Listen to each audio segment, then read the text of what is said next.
Welcome to Answers from the Universe and the Andronicus transmissions on Wolf Spirit Radio, Ever Beyond Radio, and Studio 9 Jam on YouTube.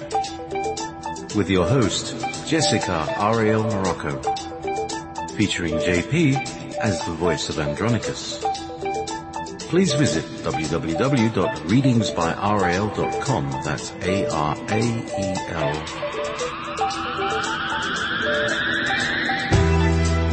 From the future, by way of the past. I bought my ticket for the 15th century. We started moving through a hole in history.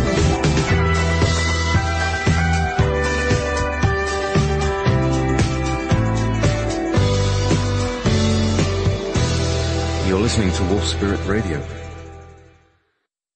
Oh yes. Wolf Spirit Radio it is indeed. Here's a tune while we gather our stuff. Okay, now we're on the air, and welcome to Answers from the Universe, Monday style. Good evening, Jessica. How are you? Doing well, thank you, and happy to be here. Happy to say hello to everybody, and we had a really great show yesterday. Thank you for inviting me on your show yesterday. Oh, it was Sunday. really lovely. It was really lovely. And we had so much fun because afterwards you did the whole transfer thing, the whole transfer station thing, which was, well, I mean, quite breathtaking at seeing how everybody connects up and sees where they're going from one place to another. It's always changing, isn't it? Yeah. That's what's really cool about it. I get the impression that, a realization came to me that there were actually that aspect was kind of blocked off in a way, and I don't know why or how, but by opening it up, it turned out to be really, really wonderful because I'm seeing that things are shifting and a lot easier for people. And as they, each time when you see that you've changed and you move to another location, I think that it just opens up new opportunities for you. It does. Give me a second. I've just got to go and get my tea, so I'll be with you in a second. Okay. So keep going.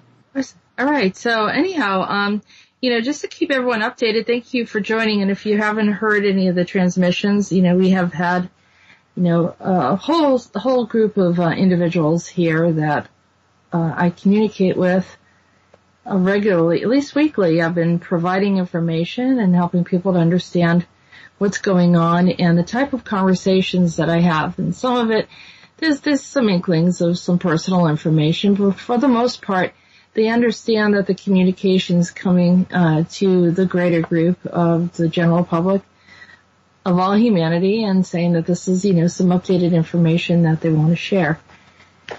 So as far as any updates or information, we're going to have Thaddeus come on the show today, which I'm really excited about because he contacted me this weekend saying that he put together a document which we would like to share with everyone. I mean, he's quite an accomplished astrologer, and I was drawn to him, and I'm glad I did because he brings things in that not many people are versed on, and that provides a well-rounded way of viewing things. He has been involved in listening to the show, so he has an understanding of where we're coming from. And so when he provides information, and also included the Andronicus transmissions and Wolf Spirit in his document that he was sharing with his own clients and those that are following his work already. So I think that's wonderful. I love it when we have these collaboratives of people that come through and find that they have wonderful things that they're doing, and then we can join in with that and share.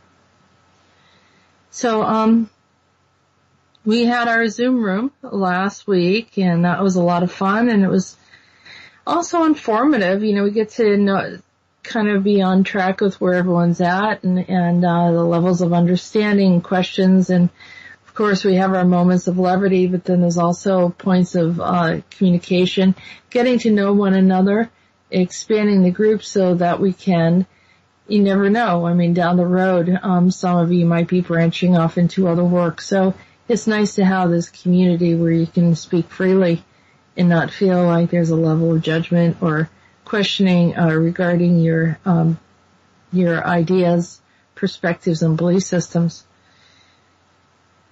Another, good, thanks. I also want to just inform everyone, I added a few more pictures. Of course, my artwork is very elementary. It's very, cartoon-like, the best that I can.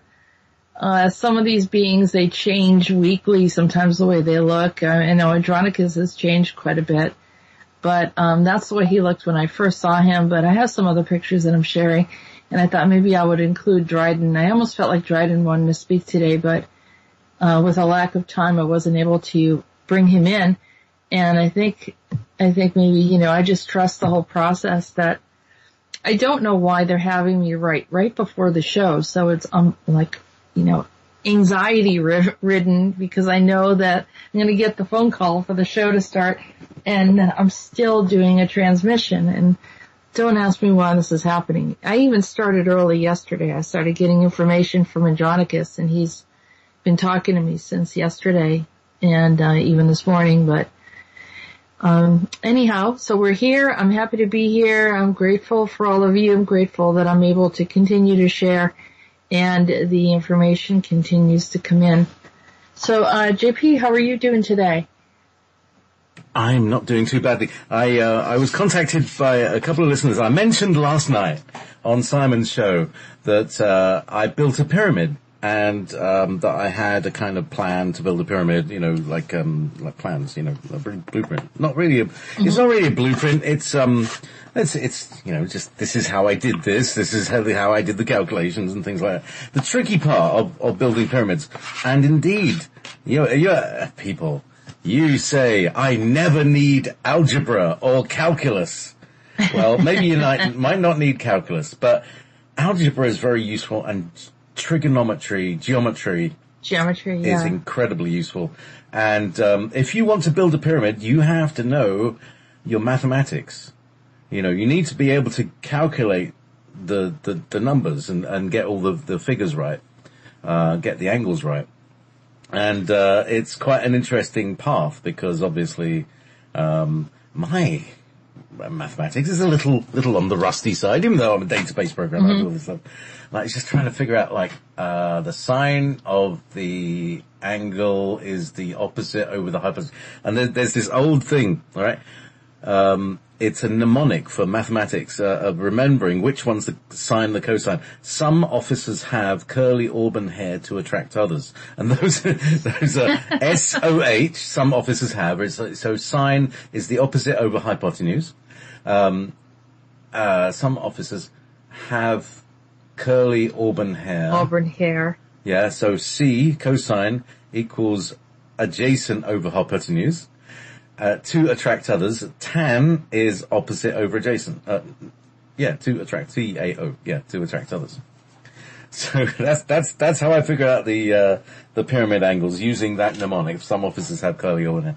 And, of course, when you're working with computers, it doesn't work in degrees, it works in radians, which adds another whole level of complexity to it. You have to add converters and things. So I'm doing it all in Excel, and I sort of half know how to do it, but it's rusty, and I've been spending the last hour on this.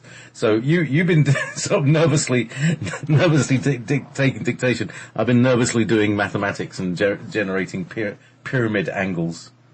So that's been my day. Well, I wonder if this has something to do with Rhodan sending down information to you and telling you to polish up in your mouth and your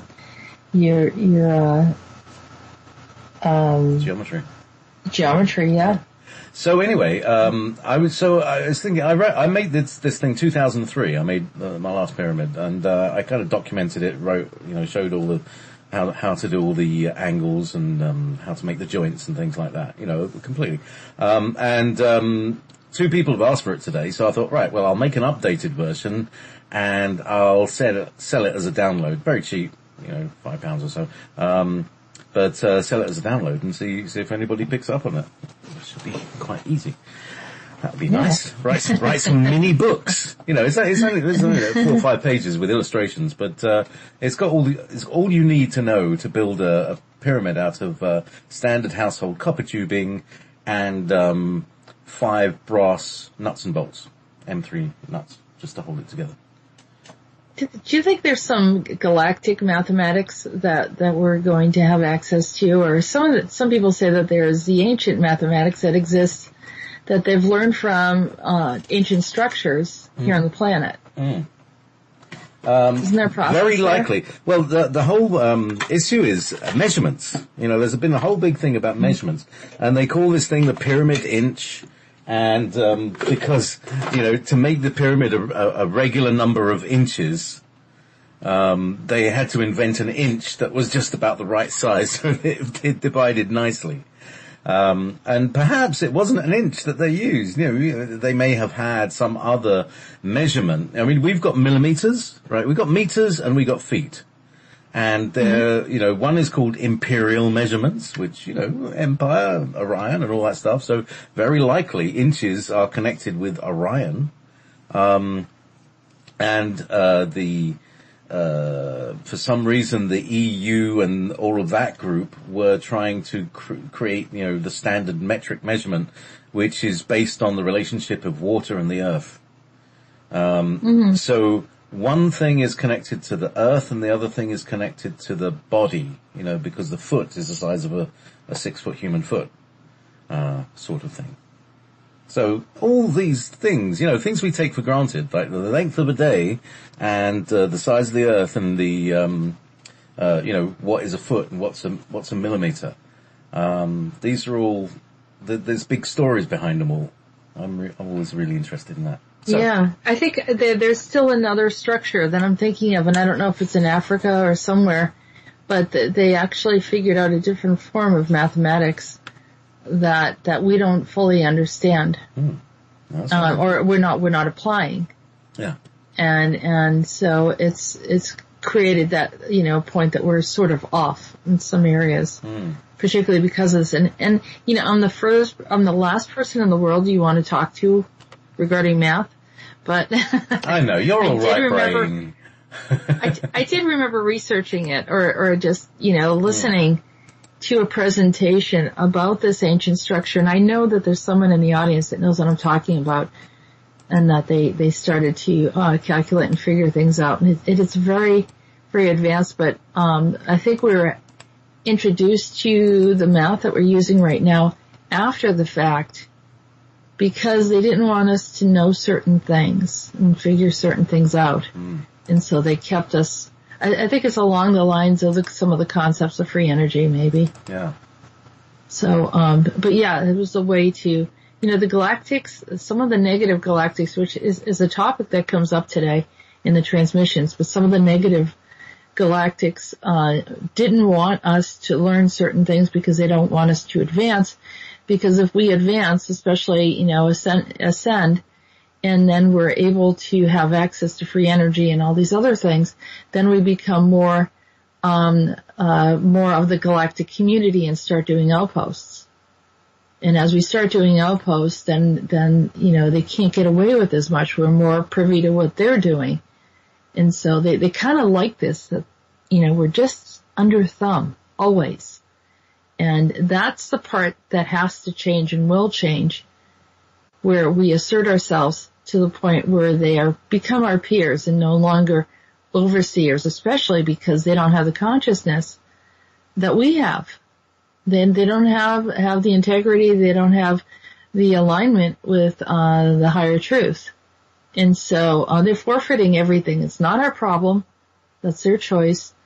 But we have to also simultaneously assert ourselves and not feel that sense of dominion over us any longer, because much of it is the mind over matter type of thing, and it is not in agreement with our birthright, so we don't have to adhere to it and we don't have to align with it. So aligning yourself above that will create that sense of freedom and also open more access to information and knowledge. And then we can take it, embrace it, and then it won't continually be wiped from our memories of where these things are. because you start learning something, and then before you know it, you're like, where did that information go? All that stuff has to stop. So, anyhow, but thank you for sharing that about the pyramid. I think you should, there's a reason why you're sharing this information. It's probably helping people to get to that next level. JP, so wonderful. Okay, so once I've fixed the calculations on this thing, which I spent an hour doing that, and I just more or less got it, just about kind of got to the point just as the show started. So I think I've got all the right noodles in there. And so what I'll do is I'll publish this as a PDF, and you can download it from my site. Ever Beyond Radio. So that should be quite fun. That should be very good fun. Mm-hmm. And, this design is really, it's the most basic possible thing. You use very small numbers of tools. You have to go out, basically you go to the plumber's store and you buy two things. You buy a center punch, which is a little device for making, a hole, that you can start a drill with. Makes it easier. And a pipe cutter, which is, $5 thing, $10 thing. It's very cheap.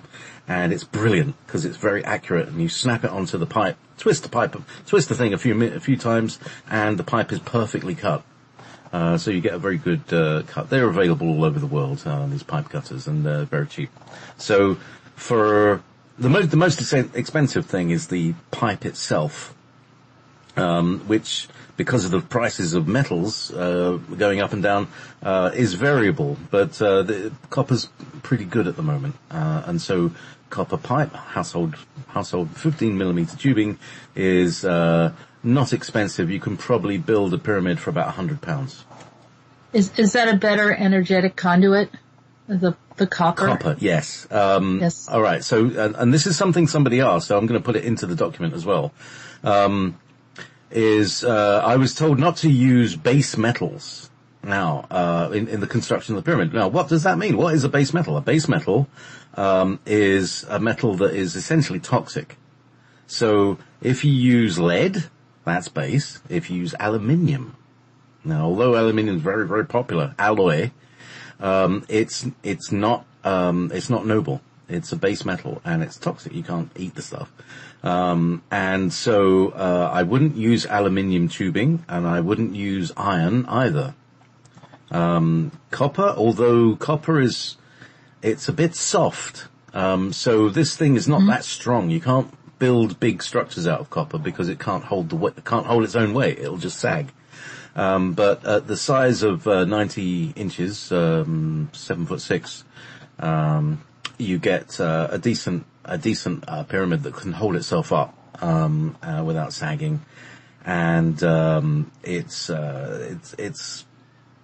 light enough to carry, because people might want to take it somewhere. In that case, you use wing nuts instead of nuts, and you can carry this around. It's you need a big tube to put it all into to make it easy to carry around. But as I said, it's an interesting project if you want to do some learning and do some esoteric learning, because if you build a pyramid, you learn an awful lot. I mean, you learn about yourself as well. How patient you are and how accurate and precise you can be. The more precise you are, the better your pyramid. And you might end up building a couple. Do you sit inside of it? Yeah, these are built for sitting inside. It's 6 feet on a base, or 7 feet 6 on a base. The 7'6" one, if you've got a low divan, a double bed or a king size bed, it'll fit inside it. Oh. Yeah. Okay. And so you can get an amazing night's sleep if you have one, or if you've got a meditation room, you sit in it and you can lie in it and you can sit in it and you can have all sorts of things hanging from the top. You can have capstones, other pyramid items that you can buy from Pyridine, all sorts of stuff. I mean, a lot of this stuff is really expensive. And so far only the kind of high end, new agers who have got rich husbands have been able to afford these things, but they're marvelous. Even just having a simple pyramid that you can sit in on a regular basis, it's like you can meditate in it, and it'll advance your meditation. So, JP, I don't know, it sounds like your kettle's going on in the background. Yeah, go and get that. Give me a second. I wanted to get that kettle. Yeah, I mean, many people have been using these things, and JP's very accurate in saying that, usually the very rich and famous have been having a lot of these devices that are beneficial for their health and well-being, and helping them bring in the energy, and then further helping their lives become more clear and connecting in the way that they should. And so, now this is just like, our major concept of that everyone should have access to the things that they need. So I think that's wonderful that he's providing, that JP is providing this information that you can then take it and then bring in that energy. I mean, creating a pyramid is not for everyone, as far as like maybe not everyone wants something like a structure like that, but for the many that do, this is a great option and opportunity to bring in the right energy into your field and maintain that energy, because we all know that the energy has been gravely tampered with. Yes. So you want to bring things back. So, I mean, so here's the thing. If you have a desire to have, and like you're saying, it's a very energetically stabilizing thing to have around. So if you have one in your garden even, or in a room in your house, it's, the size of it spreads the field. It's basically like a vacuum cleaner on the esoteric side. It creates a toroidal field, like we all know what a toroidal field looks like, that expands out from the center of it. And basically everything within that field, and it grows, the more you leave it there, the bigger the field gets. The more the energetics are drawn up into it, like an enormous, like I said, a vacuum cleaner. It's a portal, that's what it does. So if you sit in it, you can, it kind of basically cleanses you from the esoteric side outwards. Now, here's the thing. I always say here's the thing. I would love to be able to have a pyramid manufacturing plant. However, I have no time enough to even have a life outside of doing the radio station. So if there's anybody there who would like to maybe partner with me, who has a bit of a workshop, we can work together. Maybe several people, somebody in UK, somebody in Europe, somebody in America. And we can build a network that, easily builds up these very, easy to make, pyramids. So anybody out there, get in touch and, you can, build yourself a franchise. I don't know. I got no monopoly on this thing. It's a thing. It's a thing. You can't patent a thing that already exists, can you? I'm going to patent a pyramid. I'm going to own 51 degrees, Yeah. point 86, no, you can't do that. It's like owning pie. Yeah, exactly. I can't own pie. So, No, you can't. So basically, if you want to, and you've got the standards and the equipment, I'm thinking of Buzzmag actually, yeah. Yes. He's got all the tools, Yeah. definitely got all. He could does. probably make one out of gold. It's like so. Yeah. Right, and that's what I was going to talk about. Yeah, the use of metals. So do not use aluminium in building pyramids. Do not use iron, steel in building pyramids. Do not use alloys, lead. Don't use steel bolts. Use brass. Okay, so basically that leaves copper and brass. So if you can get brass tube, all the well. I mean, that's even stronger because brass is a slightly tougher version of copper. It's been hardened up by tin. If you, I think it's tin. I might be wrong. Anyway, zinc and stuff. But basically, if you can get brass tubing, 15 millimeter brass tubing, you can make an even stronger pyramid. But most people use copper, and it's household copper, which is the what your water moves around your house in. So it's very common. You can find it in any. What's your what do you call the local kind of hardware stores, the big franchise hardware stores? We have B&Q here and Homebase and things like that. What do you call them there? We have a Home Depot. Home Depot, that that's probably the place. carries everything. Yes. And there's, different, like Rocky's Hardware is local to me, but, I would say that. Yeah, Home Depot will be the Home franchise. Depot is usually, yeah. So, a pack of pipes, somebody can Google it right now. What is a pack of 10 pipes? 15 millimeter household copper, 3 meters long. If you, just check that out, see how much they are in your local area, and see, you might be able to make a business out of it. So, like I say, I haven't got the time. I'd love to, but people need these things. So there's an opportunity for like 3, 4, 5 people, to, start making some stuff. You just need a vise, and some, basic tools and you're away. So anyway, pyramids. Yeah. And which also reminds me of is that I'm still looking for someone that's interested in helping me create an app that will help people to go through the process to clear certain things and to get you more prepared for the ascension. So if anyone's open for that project, that would be wonderful. Here again, it would be shared if there's any gain involved. So anyhow, it's just a way of getting the information and the data out and helping the process. So are we ready to go into the transmissions? Am I ready to go into the transitions? Yes. Transition. We're going to go into Andronicus 86. Oh, wow, yeah. 86. Unbelievable. Yes, I know. Bloody believable. All right, now, I haven't seen the chat room here yet. Let me just log into the chat room. While we're there we go. Hello, everybody.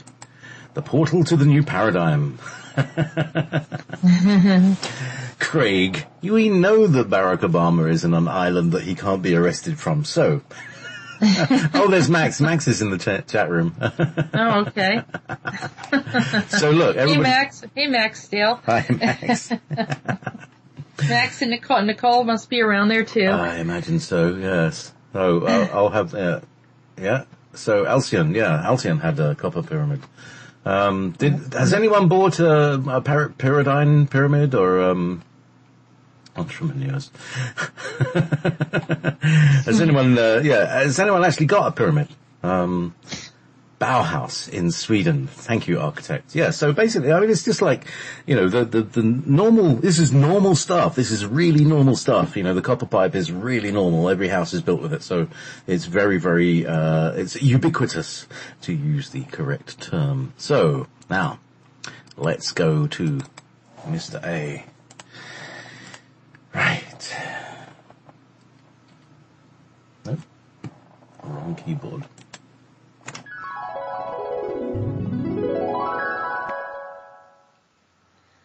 I saw a very lush garden with all manner of greenery that opened up before me.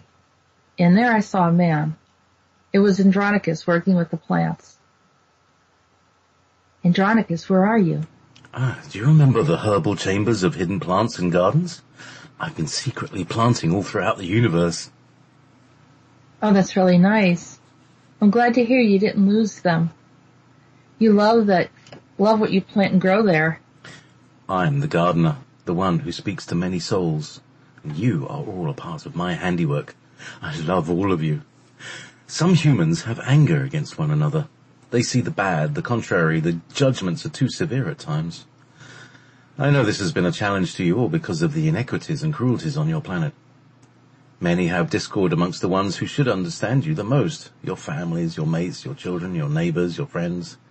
It's a challenge to you. I don't experience this challenge because you're all as my children, both young and old, short and tall, smart and dull, skin tones of all spectrums. You are as the plants that I grow, each having its own signature of life. I feel the death of each and every plant. I feel the breath of each and every animal. I feel the hearts of many, and I sigh as you do. What can a gardener do but nurture the living things before him? When do the living things perish? When the gardener no longer cares for his living things, or he perishes himself. 'Tis a feeling, a fleeting thought of caring, a fleeting thought of loving. We all need to feel needed and loved. This is how all creation was made. You ask about the unloving, the darkest of darkest souls. What end is before them? My question to you, will it make you feel better if they all perish? I know you get angry at times. I do get angry. I question, who weeps for the children who didn't ask to be here or to be abused? Who cries out for the mothers and fathers who can't get enough food and they have no home or shelter? Who weeps for the animals who are mistreated? And in particular, when they are mistreated in the production for human consumption. It is a very unloving place to live. It is a heartless time. We wait for others to determine our fate, or is this an illusion as well? What do you think? Do you think your words are not heard? That they fall to the ground without anyone knowing? I hear your words and I know your heart. The sun rises and sets upon the good and the wicked. The moon shines upon the just and the unjust. The plants, indifferent to all, get nurtured and sustain themselves beyond all things. Take heed to observe the plight of the plants. They survive beyond all things. Nothing keeps them from existing because I make sure they continue to exist. This is the reason why they call me the gardener. So, I asked, shall I garden the souls of humanity, fill them with life, give them pure water to drink and breathe fresh air to thrive? Should I fill their earth with life-giving minerals and overflow the earth with a life force that helps them thrive far beyond what was expected? Shall I ask the sun to shine upon the wicked and good with thoughts that the wicked would see the goodness of the sun and be moved by it? These are my decisions. Or, as the gardener, do I forego this garden upon the earth and start anew elsewhere on a new planet as I have done before? What do you want to do, Andronicus? What would make you happy? Are we worth the tilling, seeding, and growing? Do we have the promise and hope to invest in? Do we have the promise in our civilization and hope that is worthy of you investing time and energy into us as a species? And then Andronicus paused, not expecting a question of that nature. He looked at his thumb that had a thorn in it, and he pulled a thorn from his finger as the blood dripped down on his hand. He said, "A rose without a thorn would be preferred." Then he disappeared. Yeah. A rose without a thorn would be preferred. Oh, many a time I've thought that. Oh, the love and the beauty without the pain. Without the sting. Yeah, without the sting. Oh, yeah. There's a melancholy feeling to that, isn't there? Yeah, almost a lot of regret and sorrow that all the hard work. The gardener goes in and he uses this example as the gardener goes in and spends so much time caring for their plants, and then when he sees that they've died off or some kind of something happens to them, whether it's something in the soil or other kinds of bugs or something gets to it, there's a sadness to it. And so he kind of compares us to that expression. Not that we are plants, but the caring that he's saying is he's in the nurturing mode in the building and supporting and helping us. I was very moved by that message last night. Yeah, so you said he has continued to communicate with you. So did he come back after a while? This morning again, then I actually did the transmission for next week, or at least in part. Okay. He asked me to do that, so it carries on his thinking. Stay tuned for next week's adventures. All right, so we're going to go to Rhodan next. I have to say, I got contacted by Mike Ringley from Revolution Radio. He said, quick, can you do a quick voiceover? And this one is a real dramatic one. And I do an accent, and it almost doesn't sound like me, so I'm quite impressed. So anyway... Which one is this? Does it sound like Rhodan? No, what does it sound like? Liam Neeson. was the kind of voice that I was moving towards. There be dragons. Oh, he's got a great voice. Yeah. Oh, go ahead, do it. Bananas. Yeah, where's that? Hang on, let me see if I can find the little clip and just play it, because you'll hear it later if you're tuning into Revolution Radio, which I will be. I don't know when he's going to play it. I hope, but let's play this. Here we go. This is what it sounds like. Revolution Radio, where there be dragons in the darkness. Oh no, that was the first one. That was the first one. Okay. Revolution Radio, Revolution Radio, where there be dragons in the darkness. We will bring the torch of illumination. Revolution Radio, where information never sleeps. You do have a different accent there. Yeah, very good. Not bad. A master of many things. Voice actor. No, actor. Voice actor. And listen, I'll get you an agent. To be or not to be. Oh, as if I haven't got enough things to do. So. Maybe a paid bit or something, you know? Yeah. All right. There we go. Right. So, meanwhile, Rhodan. Where's Rhodan's jingle? There we go. I've got this new system. Again, I've got a new system. I was describing it last night. But I've got one mouse that drags me across all my computers and all my screens. But I sometimes can't find the mouse. It's like, which screen is it on? One of 5 screens somewhere. I move it right and it's not there anymore. Anyway, so here we go. Nope, wrong one. F3. You're beginning to understand a lot more about how things are done. There are those who carry specific tasks to assist other civilizations in a way that is not realized. Somehow I remember that. I knew that we should be grateful for the many beings who assist our planet.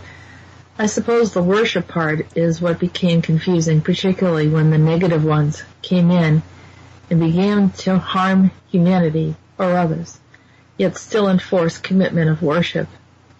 Worship is not the issue here, but mere acknowledgement. No one wants to be taken for granted other than take the glory for what they did not do. All of these things will be taken account. I'll try again.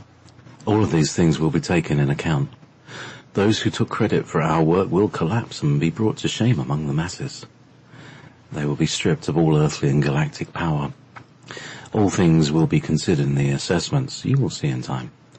Not all will be available for human display, but you will be well aware of the final verdicts in the fulfillment of our assessment. I see. I suppose I shouldn't worry about these things since it comes through in the end. Tell me about Andronicus and his role as a gardener. Didn't he explain that to you? I suppose he did. Is this Andronicus' true nature, above everything, to be a gardener? Oh, he can be as he likes, but he knows this is the role he takes on that you admire the most. He has other roles that appeal more to the masculine aspects of your current race. We all wear many hats, as you understand. You also have contrasting aspects that we prefer over another. It is the nature of perspective. One draws another in closer, another aspect separates and causes divisions. On many levels there is a battle over change and persuasion. I don't want you to entangle in any of these things. The truth will cancel out or delete what is incorrect. Oh, there's so much to talk about, but little to discuss. Our time is limited on our mission of assessments. We are verging upon a verdict that determines our next action. You have been very helpful in our process as you understand our protocol and know the initial guidelines and rules regarding galactic law. The premise behind our purpose as overseers has been greatly distorted. Our commitment to non-interference has been interpreted as disinterest. None of this is the truth. The matters at hand should account for the best interests of all galactic parties involved, and not just humanity. You must remember you are part of a greater consortium. They, the other galactics, refuse to include you in the process of decision-making that will greatly affect you when you begin to establish outposts. You must be privy to the information and the dissemination of this information that allows you to speak your opinion and preferences in these matters. It is my assessment that not only have they not included you in the galactic decision-making, but have created conflicts, wars, confusions, alterations in your DNA, attacks upon your airways through scalar and other means. They have used your planet for covert, unlawful portal-making and missions within scientific facilities such as CERN, Brookhaven, Monarch, Pegasus and more, and then left humanity to be blamed for it. Furthermore, they have used your species to do the unlawful work under their missions. You thought you were special to be asked to work with them. You thought you were gifted to be selected by them. Now they own your souls and you have no other way out without our assistance. You have no other way out without our assistance. Depending on your agreements with them, we will decide the level of guilt and trial must be added to you. It is not a threat, but a point of time for you to awaken and decide further what your outcome will be. All is assessed fairly, but keep in mind, these agendas done on your planetary soil will not be overlooked. The species involved will be dealt with severely, as they had chosen a rebellion against the rest of the galactic civilizations, and further burdened the less informed human race to align with missions that were diametrically opposed to all civilizations, stretching out to Pluto and beyond the Soul Gate to Alpha Centauri. The Galactics have been inquiring the level and depth of responsibility for their many destructive missions taking place from these locations. The majority of those awakened all agree that these facilities should be taken down, but we do not hold the keys or have jurisdiction to do so. Is it possible for you to override your guidelines of non-involvement to remove all species operating from these facilities and shut them all down? We have means and methods to do so. However, if we took matters into our hands, the other galactics and humans who are less informed would react in a way that would create a cataclysmic event. Too many humans are not awakened. They have kept their minds under lock and key and have inserted programming that would trigger them to explode or go into a war mentality. You mean the masses have been affected by MK Ultra programming or other? That is correct. They wouldn't understand the operations and reasoning behind it. We don't want to startle humanity and are working to capture the original parties involved. It's best you don't know the details behind it. I see some of them watch you very closely. They will wish they had other things to do that were more productive. You don't know the details, but are witness amongst others of their actions. Little by little, the doors begin to close, and they will have no other door to pass through than the one that leads to their judgment. Have patience. We have been long suffering over their behavior. I find it interesting how such rogue factors have found a way to organize and agree with some of their most ancient enemies that they all need an exit door to avoid which is up ahead for them. They wanted humanity to experience the hardships meant for them. Today, that history has been altered. I will speak again with you soon. The winds of change are upon us.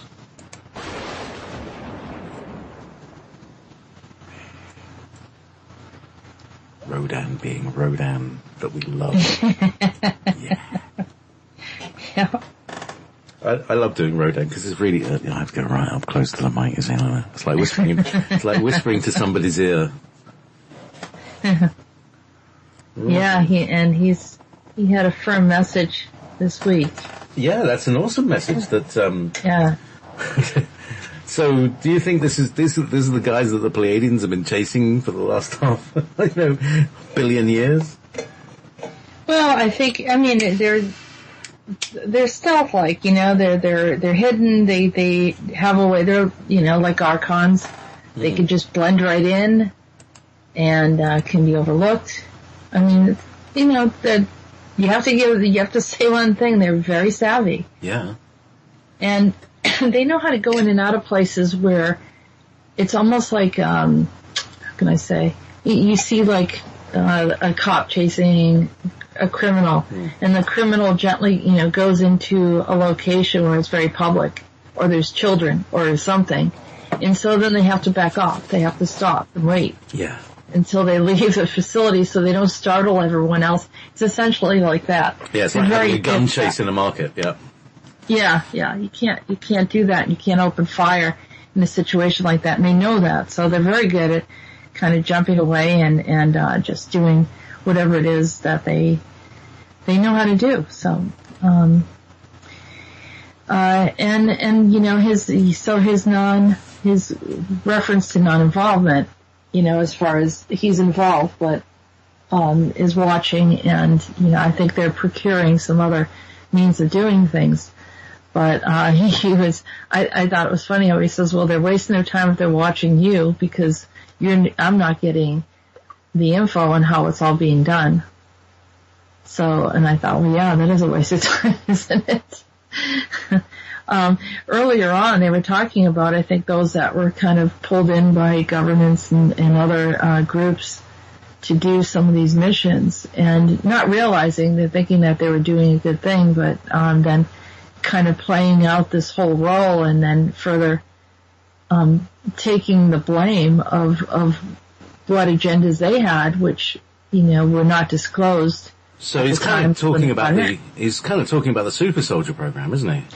And the secret space programs that, they're being told to go off and, you know, go to this place and battle against these people, and nobody knows whose work they're doing, you know, because it's so compartmentalized, nobody knows what the overall purpose is and who's running it. Right. We know that they're lied to. Yeah. And, well, I think there's what he was saying is they have access to their souls now. So that they've actually hijacked their, you know, the control over certain things. And, of course that can be, you know, resolved, and they don't have to be in that, but it's almost like a sub-slave system in a way. And I know that this is not going to be popular, I'm saying, but it's more of an effort to assist and help those that you know, feel like they're being led along and not being, told exactly what was going on, and not to take the blame for anything that happened that they know that wasn't right. And it's really within the soul, you know, just kind of saying in the soul, to the higher, the ultimate, source of all things, you know, I made a decision, I did something, I was in agreement to something, and I don't want to be in agreement with it any longer, and just ask that connection be broken. So, just like anything, you know, whether it's an AI program, you say shut down, delete, remove, uninstall, you know, if it's something of this nature, it's just a conversation of the soul, and saying, you know, I want to regain my sovereignty from any and all programs, shutting down everything that is not in alignment with my higher truth as a soul. And I have a purpose, I have a divine connection, and I want to maintain that, or reestablish that if I had broken away from it.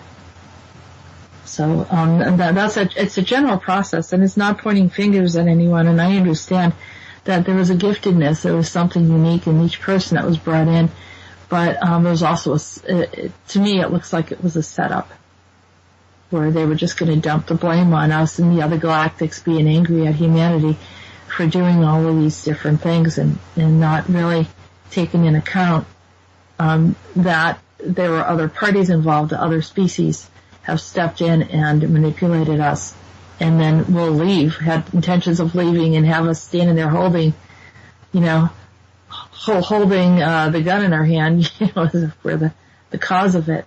And so, you know, at least Rhodan and recognizes that we're, you know, being used in that way, and so he's making sure that the galactics all know that, and then whatever happens from here, I have no idea, but at least he's letting us know.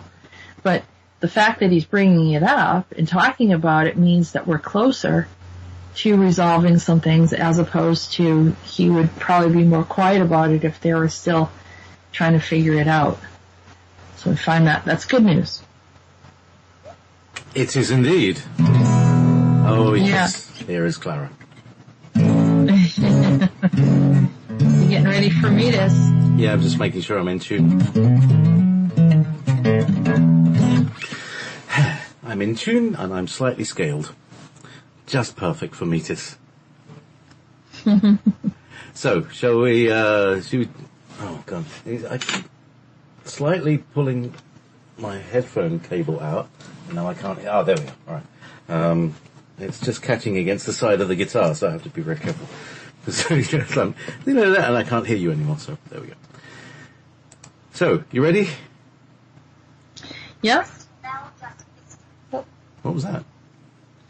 I'm just putting together a song All right. that I'm sending to you. Good. So, here we go. All right. All right, so we can start. Okay, so where are we? Where's Meetis?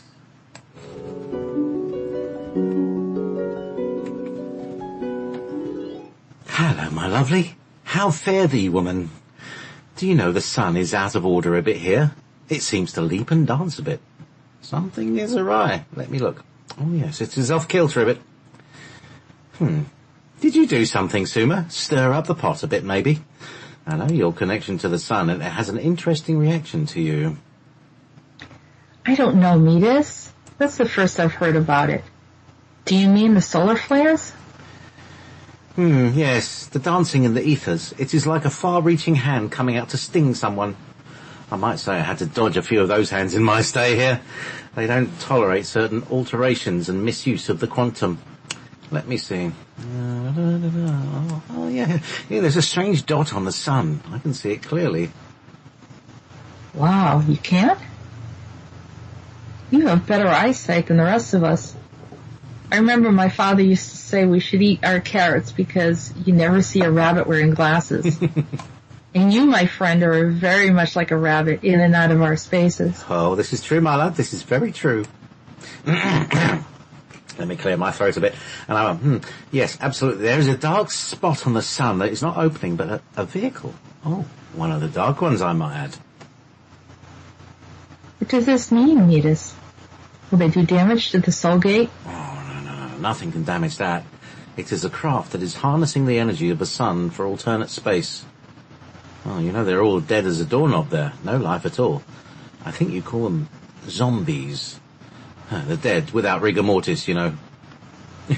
Meetis began to walk very rigidly and making moaning sounds when his eyes closed to mimic them. What a foul-smelling bunch. I never liked these beings. Very impossible to reason with and offensive, if you know what I mean. There isn't a bouquet that can cover that scent. Hear me, flower. Your charm can do wonders, but, well, for you, but in this occasion nothing works, and that you can, hear me, flower. Your charm can do wonders for you, but in this occasion nothing works, and that you can count on. Oh, I agree and understand fully.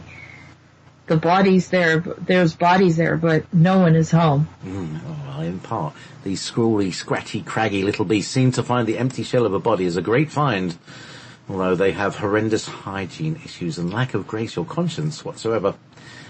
They merely act off the basic needs of hunger. Hunger for food, hunger for energy, hunger for other souls to feed on. Not a happy bunch at all. It is close to those white demons you saw around you. Trust me, I avoided you like the plague the last time they arrived. Meetis, where in the world do they come from? They creep me out, and it feels very scary how they are predator-like or cannibalistic. You got that right, Flower. They were looking for a meal. I'll tell you to stay clear of that lot. You won't find me in their company for long. Before you know it, you're missing an eye. Happened to me once, and it will never happen again. Oh, that is really gross. Yes, it gives me the heebie-jeebies.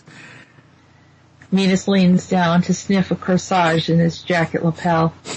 I'm lifted from the mood. Such a fragrant scent. We have nothing to fear, my dear. Just stay clear, my dear. That works well for me. I will do that. Very well. I'll look further into the black chariot by the gate of the sun, and you... Oh, tell me it's not so. Are you serious? Is it Phaeton? It's Phaeton, isn't it? The aspect of the soul of Phaeton who took his father's chariot and had headed up to the sun. Is he dead? I don't quite know. I need to examine it further. Oh, a mess. I must inform Rhodan or Apollo, well, you already knew they were the same, didn't you? Yes, I did. Oh, this is a tragic event. Oh, I hope he doesn't react too harshly by this information. I can't see whether he has any life to him. I must go. Here, maybe I should sing a bit to ease his mind. If he's alive, he'll hear me.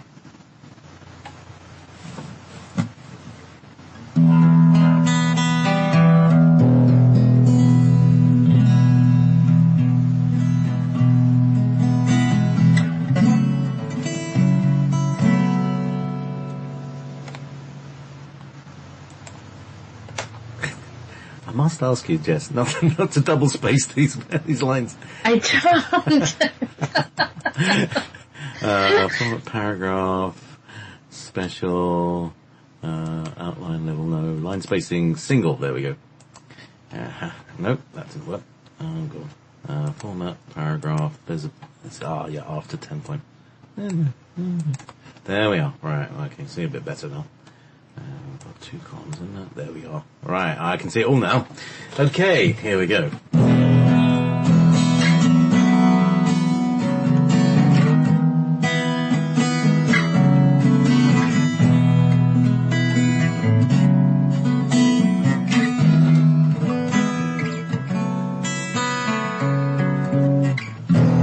Awake, dear Phaeton. You have nothing to fret. I will save you the trouble. You had nothing to bet. Such confusion and sorrow, such limited life. To spend all your days on Olympus with nothing but strife. Stay clear of the dark clouds. Your sorrow is now fulfilled. You shouldn't crash into the side. The gates would open and good.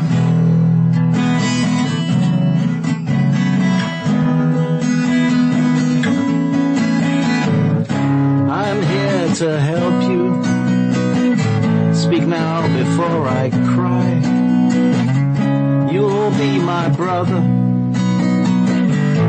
Forever I will abide.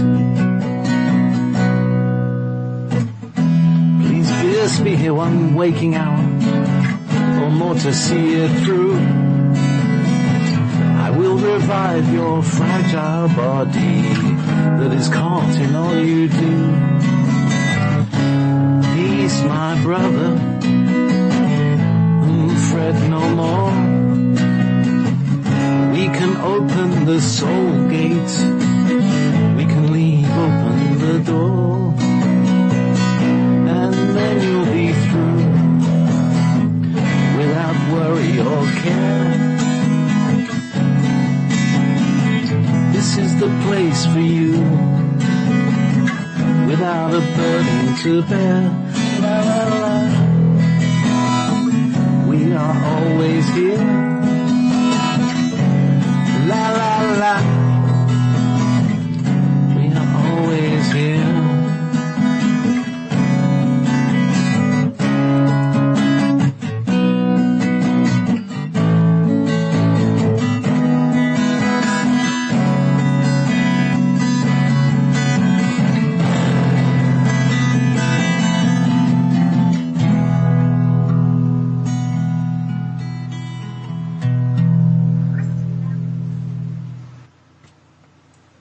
There's a nice song for Phaeton.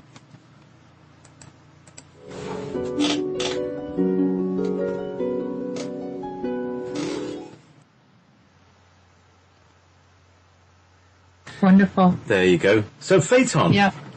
Phaeton, can you explain Phaeton's relationship to everybody? Put the guitar down. Well, Phaeton was the son of Apollo, and he was trying to prove himself. And in the process of doing that, he got a hold of the chariot, and created destruction. And then I think he was ready to destroy, I don't know if it was this planet or somewhere else, and Zeus had to take him out. So, and he was in our earlier transmissions talking about these things. Yes, indeed. Yeah. Right. So, there we go. So there's transmissions for the day. Yeah. I was trying to get in the green tambourine. I was drawn to that today. Is that a song? Doesn't look like it's... That, yeah. That doesn't look like it. Hang on, let me just see if I can... It doesn't. Who is it by? I had it just a moment ago.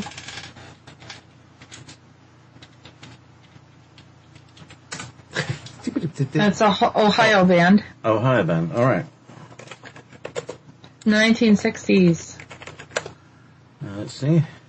Lemon Pipers. There we go. Lemon Pipers. The Lemon Pipers. And then we're going to have Thaddeus on. Right, okay. So... You will join us soon. After the song, stay tuned. Okay, let me just... you need a website from Wix. There we go. Here we are. Here we come. And welcome back to Answers from the Universe with your host, Jessica Morocco. Hello, and thank you for joining us. And we're going to be talking a little bit about some information that came in a while back regarding Helios. And I don't know, I brought in Thaddeus Fenner again, and he's, brilliant, in doing some of his astrological calculations and reviewing everything. And I spontaneously asked him to join us today. So, hello, Thaddeus. How are you? I'm doing great. Hope you guys are doing good too. Or great. Yeah. Wonderful. Great. I'm doing fabulous. I was wondering if you wanted to, share with us a little bit about your document. Yeah, I can just retell the story, but basically. So I was listening, was it back in late September when the Helios 1 transmission first came out? And, it was, it struck a chord with me. I mean, it emotionally affected me, but listening to it again, it was just so interesting how the Hello? Okay. Okay. I just heard, something really weird come in. Like what? What was it? A tone? Feedback? No, I'm just hearing feedback from a couple minutes ago. Oh, have you got the radio player on? You better turn your radio player on. That's crazy. Why did I do that? It happens to everybody who calls in, because it's the delay, because they don't realize it's 2 minutes ago. So you'll hear the music. Gotcha. Okay. Yeah. Okay, back to the story. Meanwhile.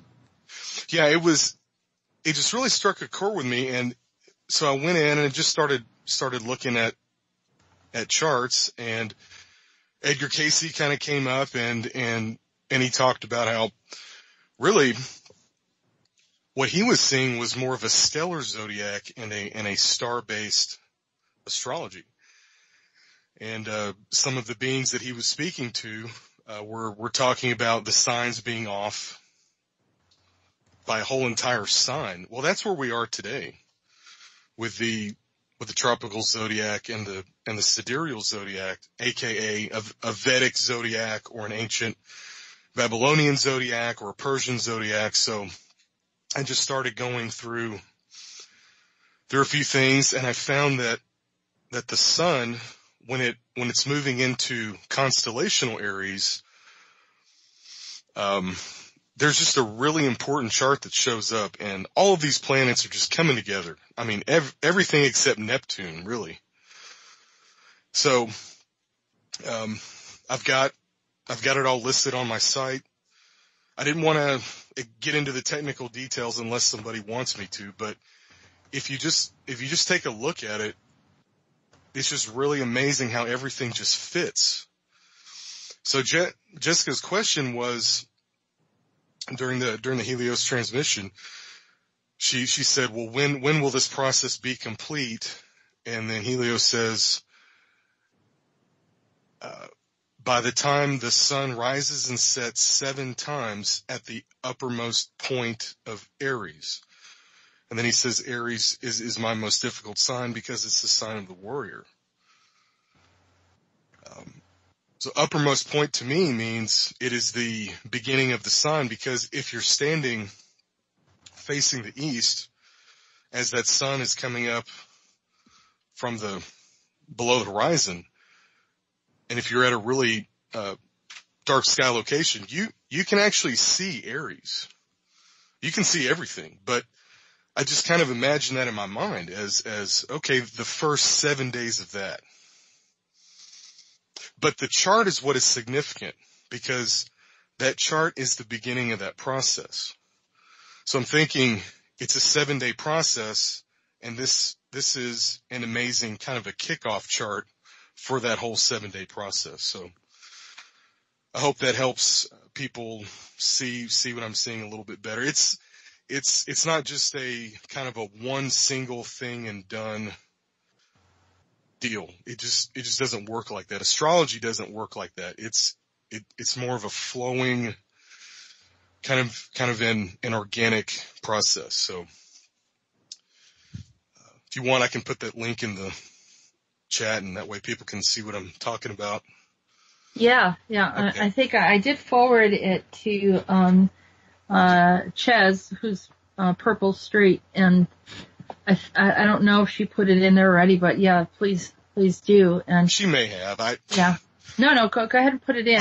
I think that people can still take a look at it. And the question is, as you said, everyone's involved except for Neptune. Why is Neptune? Well, Neptune, okay, I take that back. Neptune is involved with making a quintile, which is the fifth of the circle, 72 degrees, to Ceres, Mars, and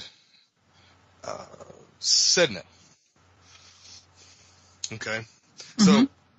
So we have Ixion, Orcus, Peleus, Quaoar, Sedna, Eris, and Varuna.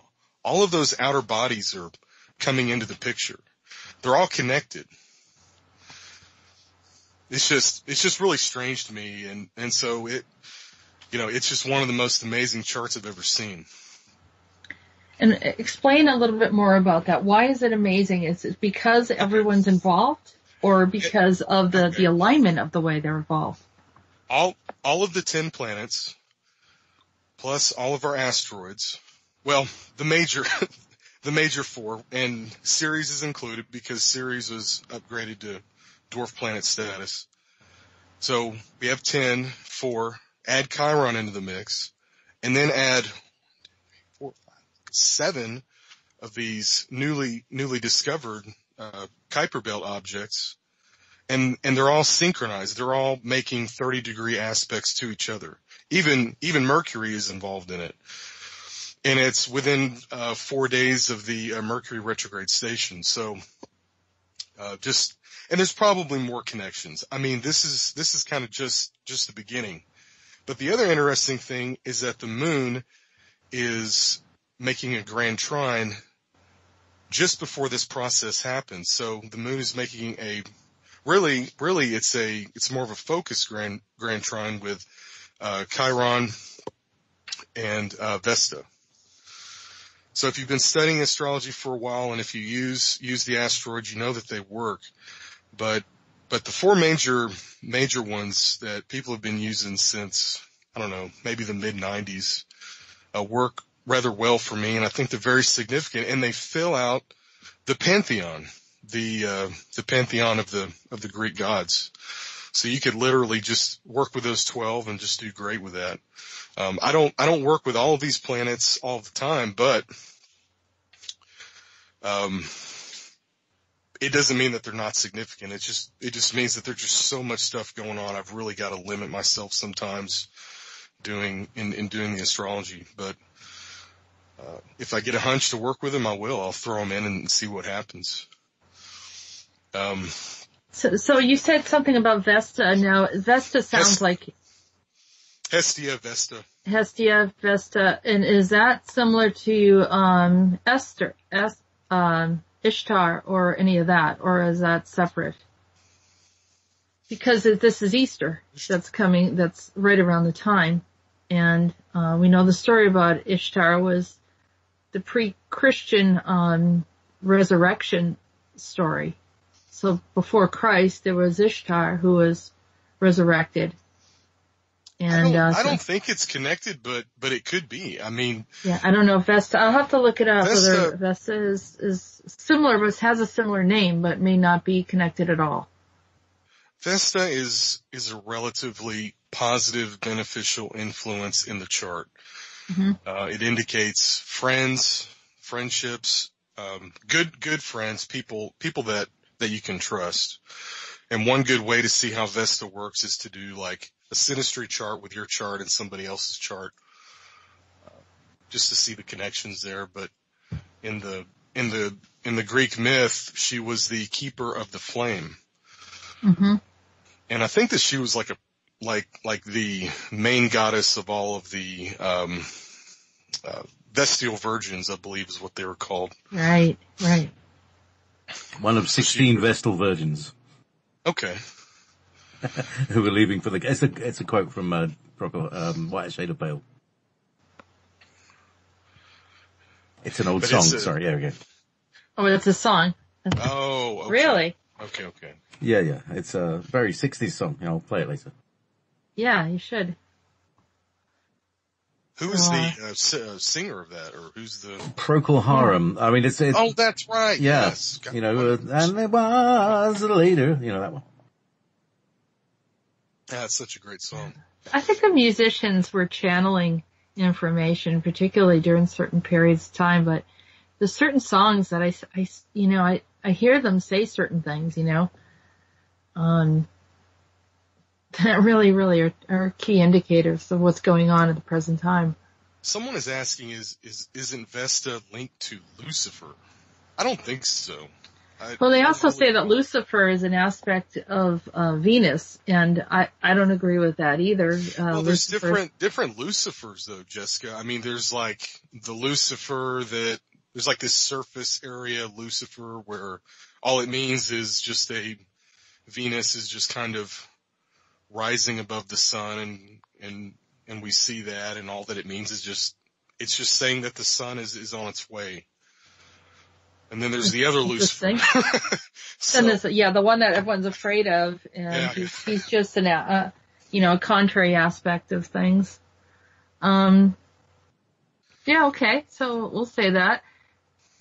I mean, in astrology that means that, but for some people they interpret it that Lucifer is actually Venus and it's not the same thing. No. But back to the chart, this is something that people may not be aware of, is that when you're casting a chart online, let's say with astro.com or SolarFire or Sirius or Cyrus software, professional software, you just don't get to see the aspects as well as you can with a program like astrogeometry. Now you can go into the settings and enlarge and make the planets smaller and then start drawing in aspects that way, but you have to know how to go in and actually do the settings. So when I looked at this same chart with SolarFire, it just looked like a huge, kind of like a tire, like just a wheel with all these symbols around it, and it just looked all jumbled up. So it's kind of like your view has to be correct, and you kind of have to know what you're looking for too. And so, going back, casting the chart, looking at the time with the regular software, didn't really see anything. Doing it with software like astrogeometry, yes. Yeah. So that's a little point there I think is important, but astrology software, it's not too expensive or out of reach. Some people think it's like thousands of dollars. It's not, but it is a little chunk of money to get good software. Right. And definitely worth it if you're involved in it. So Thaddeus, you said that this doesn't happen very often when you have all of these planets aligned, and so it does.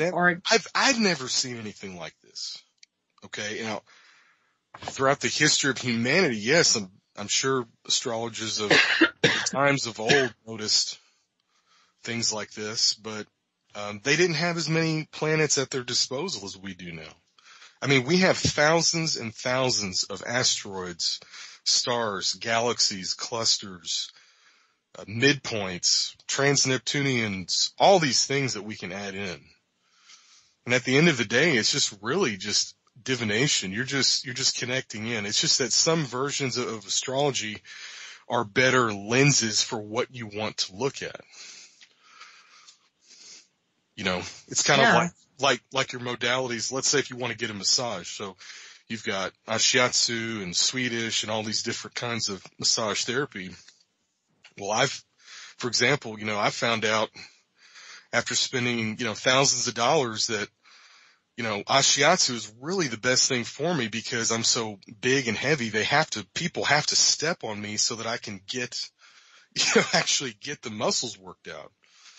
Cause somebody that's, 100 pounds just can't really put the pressure. So it's just like anything else out there.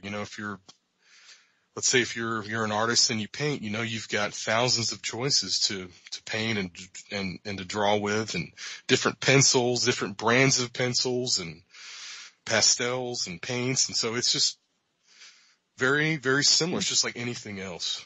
So as I communicate, and I'm communicating with the planetary energies, because, planets are alive. Everything's alive. Yes, they are. So the planets have personalities, and if I'm communicating with all of them, and then I'm seeing that, if they're all kind of coming together for something, could we perceive this as they're having a meeting? They're in alignment or agreement. That is exactly how to look at it. Yes. That is a great way to put it. And then the second part is, what is the agreement over? Well, okay, looking at Aries people make good cops. They're very good at getting to a decision quickly. So I'm thinking Aries, yes, it's a difficult sign, but it's a sign of what must be done. It's similar to Scorpio. Very similar. I mean, obviously it's ruled by Mars, the same planet. But Aries is a place of bloody things happening. It's a place of new beginnings. It's a place of war even. But Aries people, I don't think we have to worry about too much. Ultimately, they seem to be on the side of humanity.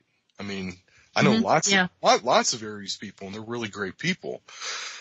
Takes them a little while to grow up, takes them a little while to get through the difficult things in life, but once they do, they're solid. Absolutely. So. And very spiritual too. Some of them are very spiritual. They learn the hard way. They learn through experience. They don't like to guess. They like to just know. So, we're looking at, here's this all the planetary alignments, and that is very close to Easter. What is the correlation between the two, if there is any to you, Thaddeus? Well, you yourself told me that I kind of had a feeling that the process would start around Easter, or be around that time. Yeah. And then we started going through a few things, and I said, oh, you know what? Yes, it is. It is Easter. Or Easter's just a few days later. So looking at the chart, well, Easter represents new beginnings as well, and Aries is a sign of new beginnings. So when you take a look at the Sun, Uranus, and Eris, now Eris's meaning is still a little unclear. A lot of astrologers just go straight to the whole Greek myth, meaning Eris is the goddess who confused everybody and turned everybody upside down with the apple. Eris is that EEROS or no ERIS. ERIS. ERIS, yeah. Eris. Oh, okay. And yep. And so the Sun, Uranus, which is also AKA Prometheus. So JP's very familiar with that mythology. Okay. So the Sun and Uranus and Eris are all having a meeting. Okay. Great way to put that. And then, so Jessica came up with a meeting idea. So the Sun, Uranus, Eris, standing together. They're having a meeting, and they're flanked by Chiron on one side, which is. So this is the wounds that people carry that is their key to their own enlightenment. I always find that, the Chiron is the position where you look. This is the place you don't want to look, and it's the place of your greatest healing. Greatest healing, but and why do we need to heal? What caused the wounds? And so invariably that's relationships, family, important people in our lives, your marriage partner, your sweetheart. So those are the things that really hurt us the most. And that's what Chiron speaks to. And also the heart. So your heart center, your heart chakra. And, there's a whole alternative Chiron story out there in the astrology world where Chiron is the heart of the Christos. And, Barbara Cloud came up with that back in the 80s. And I think she's right. It's just the purest of pure connections. And so when Venus is connected to Chiron, you just have, really, it's just like an ultimate love. But then on the other side of that Sun Uranus, Eris is, Sedna, Mars, and Ceres. And Ceres doesn't have the greatest reputation, in the Magi system. Some people say, well, Ceres is Demeter. Demeter is the mother of Persephone. She kind of bargained with Pluto so that she could get her daughter back to, Hades, yeah. Yeah, with Hades.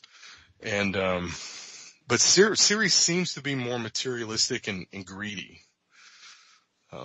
Sedna, they don't give it such a good interpretation. So add Mars into the mix and we're looking at a pretty bad dude here, or a group of people. So I think that it's, it's a choice time. It's a choice point. I came onto the show.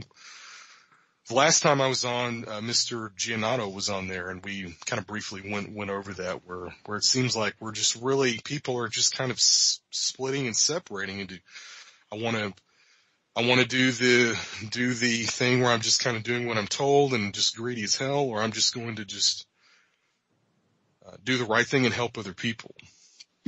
So that's one thing I see in all this.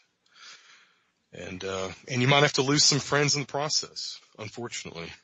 So that's what's going on right now. And I know some people that are losing friends right now, so. Yeah. And lots of people dying. I mean, in my close circle, 2 or 3 deaths of people that they knew, so everybody's, and my feeling about this, it's everybody's needing to, recognize and acknowledge and heal their grief. We're being stimulated into grief to remember the grief that we all have. And that's what, it's what I've always called the Lyran trauma, or no, it's what I've been for the last few months, is it's a grief that we all had that we didn't know we had. And that's the part, the difficult part, is that we've forgotten that we've had this terrible thing. Yeah, we're being forced into remembering, and I've had some really strange things coming up lately for myself, where I've remembered little, comments here and there from years and years and years ago. And I'm thinking, why in the hell would I want to remember that? That's so stupid, but maybe it did affect me at a deep level at the time. So there are people. Go ahead. I'm sorry. No. That's it. I apologize. There are people in the chat room that are saying, so this whole thing of Helios, are questioning whether or not he's Jesus, saying because it's Easter. But I did say Ishtar is Easter, actually. I don't think the crucifixion happened actually at this time. But people have to, where our Christian, teachings have kept us away from the original history, because that happened Christian times when that incident occurred. I have a thing. But there's, just let me finish the thought. Cool. And I'll let you come in. So that they're saying that they're wondering if, Helios is, this Christ energy. And then I brought up about how the I suppose there was a group called the Christos, and there are many of them that had this kind of energy that would come in and help assist the planet. So I'm not quite sure what's happening here, and Helios has not revealed fully to me who he is, other than his direct connection to the sun and gathering all his pieces.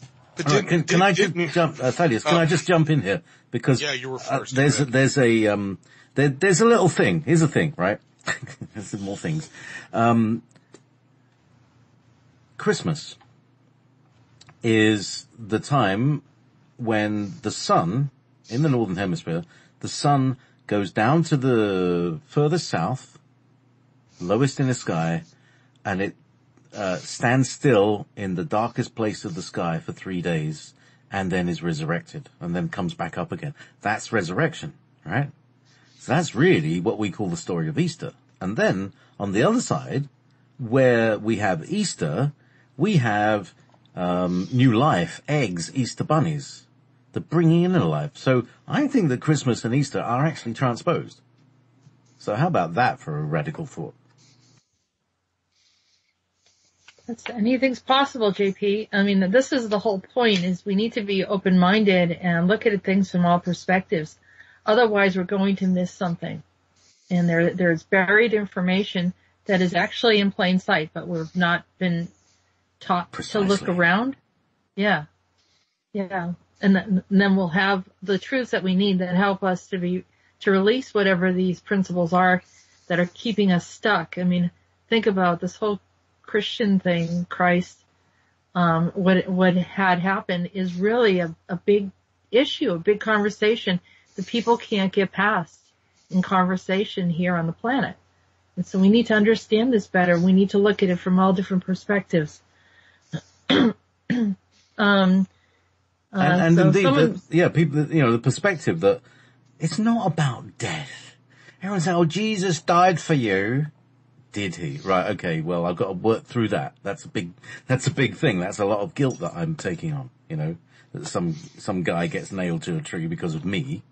I couldn't get behind that when I was young, and because it's obviously yes. But the idea that, that there's some guy who went through who basically in the old days, people were sacrificing all sorts of things. And the highest sacrifice was a human sacrifice. And he said to himself, right, now I'm going to sacrifice myself. So there needs to be no more human sacrifices, because I've got he's like the Prometheus in the guy in the Prometheus film. He's distributing his body. This is my body. This is my blood. Spreading it throughout the world. Everybody gets a molecule of Jesus, so that everybody can attain to that frequency, so that they can raise themselves up to the frequency of Jesus through the single one molecule of him that we all have. Does that make sense? Or have I talked rubbish? Yeah. That sounds good to me, but it's just another layer of how things can be assimilated and brought in and embodied. So sure, I agree with you. I mean, there's really not much to disagree on. Whenever somebody's coming from the heart and they're seeing something from their own particular unique way, there's truth in that. It's just that some of the details may not come through as making sense, but yeah, I mean, I think you're right on. And then there's another way, and another way, and then another way, and they all just kind of eventually just come coalesce, together. and it fills in the missing pieces somehow, because every time we had a truth or a history, it got sabotaged, dissected, and then rewritten. And it's not on all of our history, but the crucial points that would lead and open up the key to our understanding. And so people are getting entangled and they're arguing over these ideas, and whether one was true and one wasn't true. And what they don't realize is those are key elements, that the truth of whatever happened in those occasions are what unlocks things to bring us to that next point of understanding. And so just grasping the idea of these many beings that have visited that we thought were lore were actually extraterrestrials coming to visit us. So once we got to that point, it opened and expanded our thinking into our galactic connection, or universal connection. And so each point we open up. So here we are could potentially be considered a crossroad, looking at our time right now as all these planets are aligning. It's saying something. It says something to us that it's, they always say if you look to the stars and the stars will tell you when something's about to happen. That's how the ancients did it. They didn't go by the news. They didn't have news. They didn't have media, and they didn't have distortion. The nature itself was the one that spoke the truth, and that's where they got their information. So here is a sign. Here's something that's happening up in the sky. Yeah, people actually went outside and looked up. Mm-hmm. Isn't that crazy? Imagine. What would make them do that other than it's so magnificent to look at? But it told a story, didn't it? I can't get enough of it. Yeah, I mean, I can't get enough of outside star watching. Granted, I live in a big city, so I can't see a whole lot, but whenever I am out of town and it's, a clear night, I'll just go outside and just stare out into space. And that's how I can get energy for myself too. Yeah. I may not even need to eat dinner. I'll just get the energy right from outer space. So anyhow. Oh, sorry, I was just going to say, you were saying that instead of sun gazing, that you can derive energy from stargazing as well, and perhaps even looking at your own home star system. I think that you can, because when I went on a motorcycle trip several years back, and it was a long trip, and I was driving through the night, and I remember just being out in the middle of nowhere, no cars, no trucks, no anything on a 2-lane highway headed west, and there's just nothing but stars in front of me, and I'm doing about 100 miles an hour, and I'm just kind of just seeing through that, through the visor, it's very clear, and just feeling completely fulfilled by that.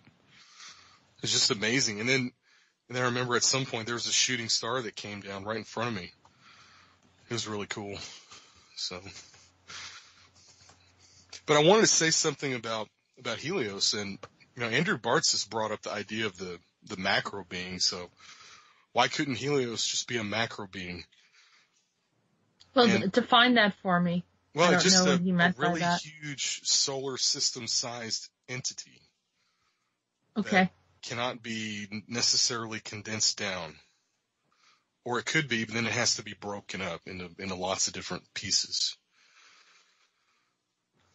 Well, the way he looked, when I saw him, he was halfway between Earth and the sun.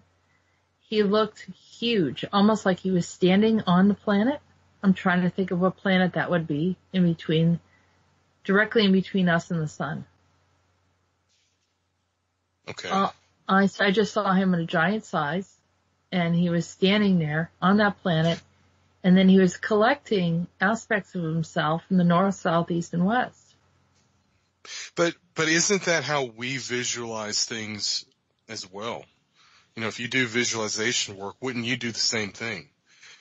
Where you would imagine that you're in the middle of a city, standing there kind of like Godzilla or something, but doing whatever you're doing, not hurting anything, but just kind of like a holographic sort of a projection.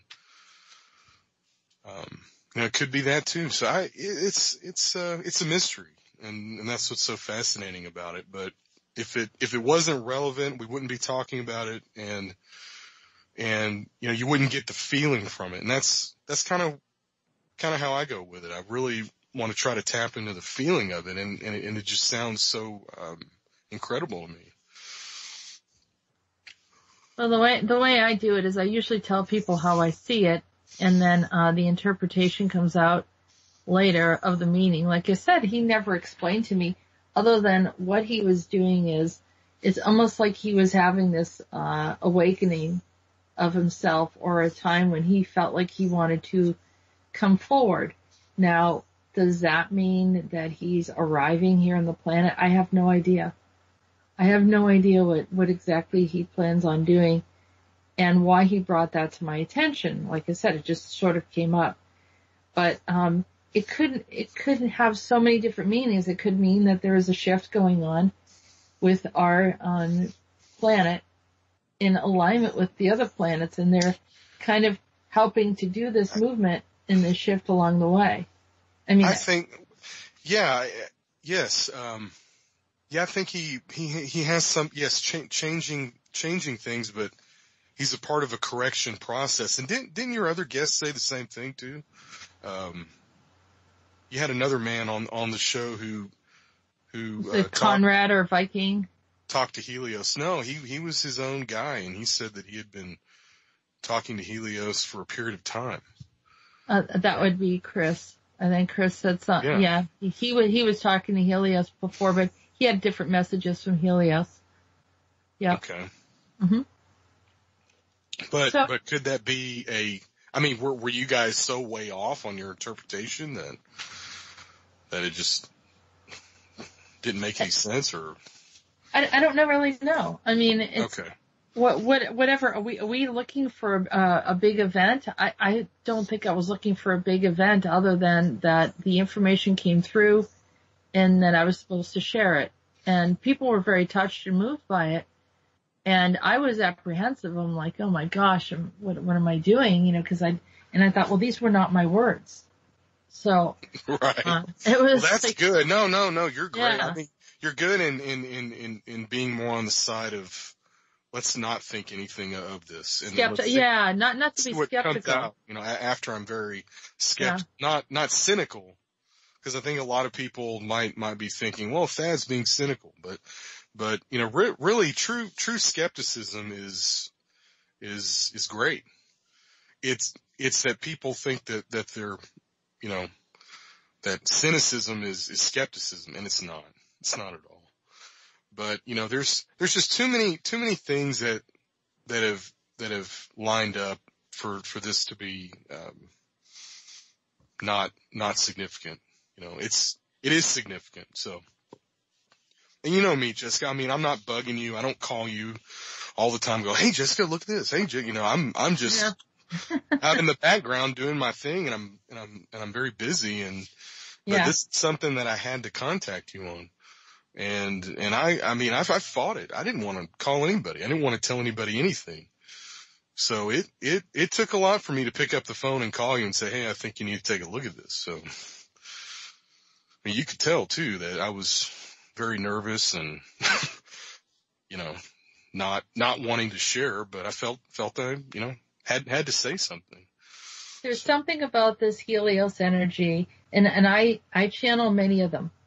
And there's not a single one that has, this date, this is going to happen. It's nothing like that. It's really just disseminating information in thought forms, right? So I'm gathering information and I'm just writing it down. Helios, for example, was different. He almost was implying an event. Although I try to tell people is these are other dimensional beings, and that event could be happening on another dimension that may trickle down and affect us. And we might say, well, things have sort of changed, but we can't quite put the date on when it happened or how it happened because there's nothing really visible. But that whole premise is as it is above, so it is below. Sort of things going on upstairs trickles down to this dimension. And we're affected by it, but we don't know how it happened.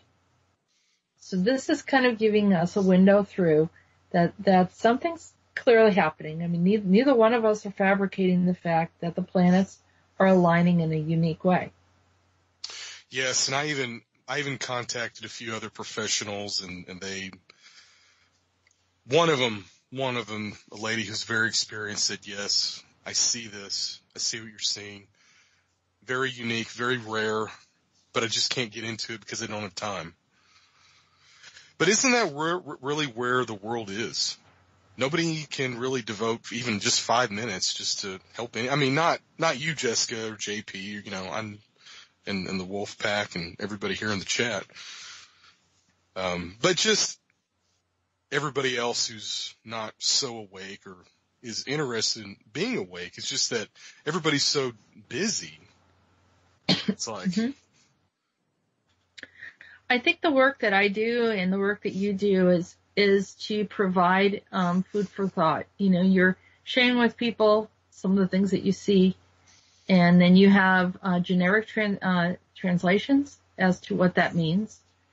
And then there's aspects of it that you might not have an exact definition or explanation for it, but that you can kind of imply or see how it relates to something else. And I think that's what happened is your understanding of the solar system has come together with my understanding of the channeling, and it created a very, very interesting combination. And you know, you and I have talked about this earlier and trying to figure this out. We may never figure it out, or maybe we will. Maybe it will make sense to us later. But just the conversation is the food for thought, which I think is the most important piece. And that maybe, if anything, Thaddeus, if we can remind people to look up into the sky and look into their hearts, as opposed to looking to the news channel to find out what's actually going on. Sure. And you know, there are resources for people online. I mean, let's just say you don't have time for anything, but you do have a tablet. You can download a free app, like an astronomy app. And, as a matter of fact, that's what Apple advertised way back, 7 years ago when the iPad first came out. They had people, you know, commercials of people going outside and using their tablets so that they could see where the constellations were. But wherever you are, I mean, even if you don't have a tablet, you can use your phone and just download one of those apps, go outside and just look around with it, and you'll see the stars, you'll see their names and how they all come together, and you might be able to click on some of that and see some of the mythology or different facts about the stars. And I'm sure some of it's bogus, but most of it's, you know, all authentic information. And that's a way, you know, it's kind of like maybe like a compromise or a middle way. I'm trying to bargain with people out there to get them to go outside so they can get a little more connected. But I think some people are just more connected to the night sky, and some people are truly more daytime people. Mm-hmm. Like they have a daytime chart. They're born around noontime. They're very invested into the conscious reality of right now and what's going on, right?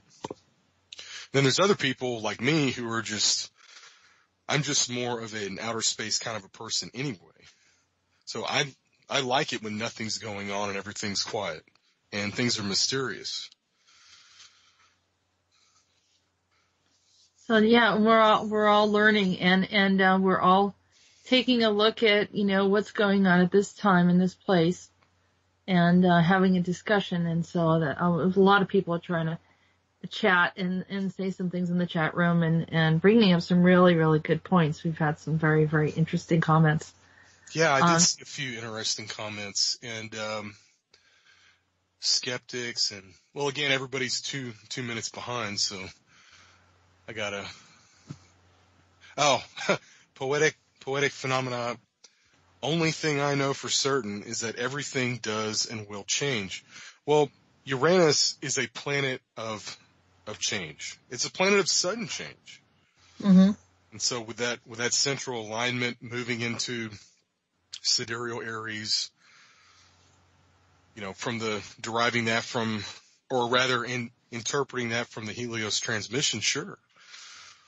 And that's what this day is going to be all about, is change. So what is the exact date, Thaddeus? Well, it is our time, April 14th. Okay. I think April 14th. It's actually the 15th. Okay. wait a minute. You got me confused there. Let me, Are you working in universal time?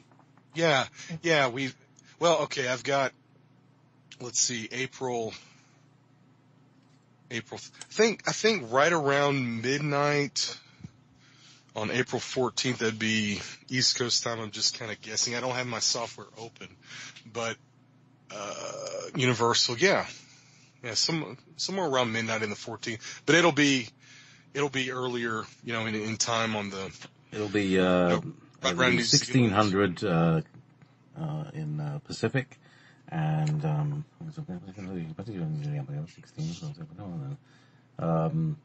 7 o'clock, I think. Well, there's two things here, okay? Actually three. There's the exact alignment of the sun and Uranus. Then there is the exact ingress of the sun into sidereal Aries.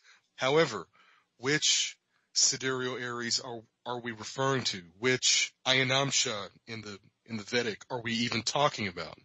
And then there is all those lunar configurations that happen just prior to that time, about 0.2 degrees away from the sun Uranus conjunction. So there's a few charts in there. But if you want, I can pull this up really quickly and give everybody the exact sun Uranus time. So let's do that. We have time, right? Yeah. Why are you doing that? Okay, great. Thank you. I just want to share. I had Chinese food yesterday, so I got 2 fortunes. All right. And one of them said, you'll be suffering from MSG overdose. Yeah, kidding. I know. How's your heart? One of them says, don't worry about the world coming to an end. It's already tomorrow in Australia. Okay. So, and then the other one, this is what I got yesterday. The other one says, every person is the architect of his own fortune. Perfect. That's true. So we are in control of our own reality. Isn't that interesting? Nice little fortune I got for those fortune cookies. So Thaddeus, if you're ready. I am getting there. All right. While Thaddeus is getting ready, here's a little thing. Every wife and partner of mine, for many years, their mother was born on the 18th of April, or thereabouts, the 17th, 16th, 17th, 18th of April. It's a really weird thing. The mother of myself, my ex-wife, another couple of ex-girlfriends, and some other friends all have mothers who are born like the 17th, 18th, 16th, 17th, 18th, 19th of April, which is where my Venus is. So that's probably another factor. Oh, all the galactics are playing with you. those people are going to be affected by this coming up alignment, because that's all right around 24, 25 degrees of the tropical zodiac. Okay, so I've got 14 April, 12:55 a.m. Okay, so we add 4 hours, right? Because we're in we've sprung forward, so that's East Coast time. So we add 4, and that gives us, what's that? 4:55 a.m. GMT.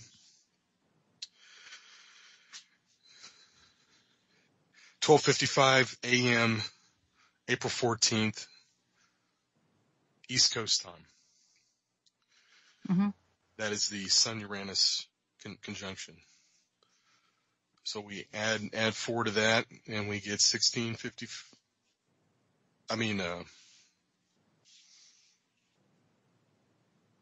4 a.m. Is that 4 a.m.? Yeah, 4:55 a.m. Okay, on the 14th. Yep. Okay, so at this point we have to duck out because I've got Strange Universe in 3 minutes time, and I've got to do all that thing. So thank you very much, Jess. Do you want to lead out? Thank you, JP. Thank you, Thaddeus. It's always a pleasure having you on. I appreciate it. Thank you. And thank you everyone in the chat room. We'll see you next week. Lots of blessings.